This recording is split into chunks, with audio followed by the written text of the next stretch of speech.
220 мест, трехэтажное здание, 3 блока. На строительство объекта выделено 122 миллиона рублей. Гул работающей техники здесь уже редко услышишь. Работы по возведению детского сада на стадии завершения. Как вы видите, расставляется мебель. Здесь группы будут по 20 детей. В этих помещениях уже кровати поставлены, матрасы, все сейчас привезем, положим.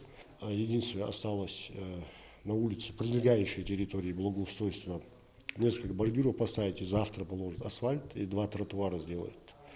И все, мы до конца месяца, в принципе, сдадим этот объект. Особое внимание застройщики уделили вопросу безопасности, постарались избежать по максимуму острые углы как в помещениях, так и мебели. Они имеют овальную форму. Также предусмотрели и высокие перила, зная о гиперактивности детей, чтобы те не смогли выпасть с лестничных площадок. Батареи оградили специальными решетками, позаботились и о детях с ограниченными возможностями здоровья, оборудовали для них специальные санузлы, подъемники и лифты, чтобы они чувствовали себя комфортно в детском саду. Кроме внутренних кабинетов с игровыми и спортплощадками, рабочие успели благоустроить и двор. По благоустройству территории было сделано, вы видите, здесь где есть детские площадки, 12 штук, 12 теневых навесов стоит, все расставлено, сделано резинпол, резиновое покрытие уже полностью. Есть у нас газоны по вытаптыванию для детей. Коммунальное обеспечение здесь есть, выгребная яма, есть 200 кубов, есть септик на 50 кубов.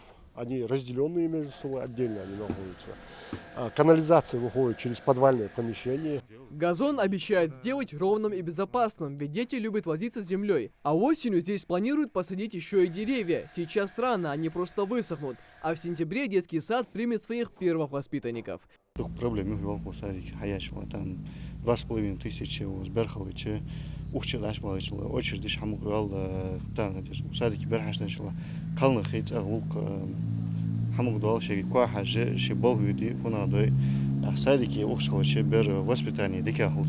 Геолокация очень удобна для жителей. Раньше на этой территории располагался склад сельхозпродукции. Его из-за ветхого состояния перенесли, а на этом месте возвели дошкольное учреждение. Сад примет 12 групп по 20 малышей. Это по 4 ясельных, средних и дошкольных подгрупп.